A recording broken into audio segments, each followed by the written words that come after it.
WDSU first warning weather alert day ended earlier as the rain moved out. We've got the sun that's out now in the Hyatt Regency cam.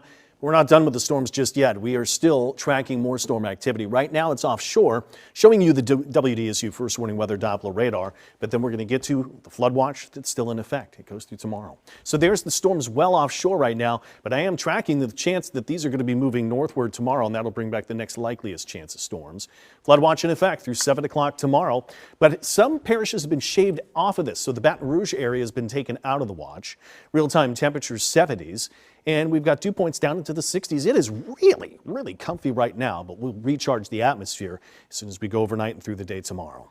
So system 1 lifting farther away from the northeast. System 2 is the cutoff system, the parent storm. We've had a third storm enter the picture here. This is what could happen in a Friday. These two systems merging together and another big wave and massive showers and thunderstorms and maybe extension of some possible flooding rain. But we first start with what's going to happen tomorrow. We're waking up with most of us in the 60s, a couple of 70s, Grand Isle Lakefront. I think this forecast really shows the picture better than the other high-res forecast. Shows the potential those storms southward move north and maybe we get some scattered storms during the day. I think the placement might be a little too far north. I'm looking at the I-10 corridor and a little farther to the south shore is the likelier chance of storms. North Shore, you still have a good chance and healthy chance of storms too. I'd give it about a 60-70% chance, but more on the order of an 80 to 90% chance over the South Shore tomorrow.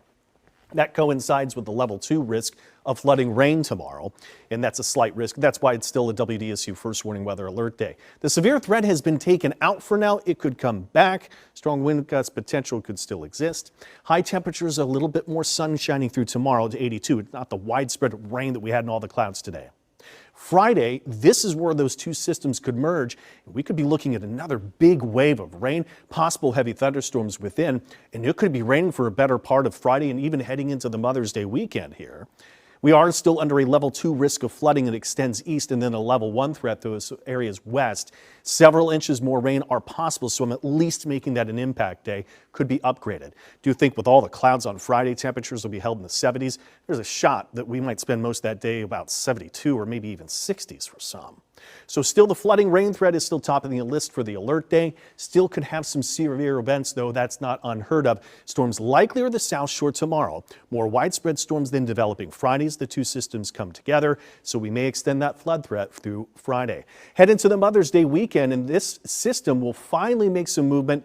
Not until we get past the weekend, so scattered storms still in the mix for Saturday and Mother's Day Sunday. So impact days for those as well. But the temperatures couldn't be more comfy for the time of the year, so I actually think Mother's Day is looking pretty good.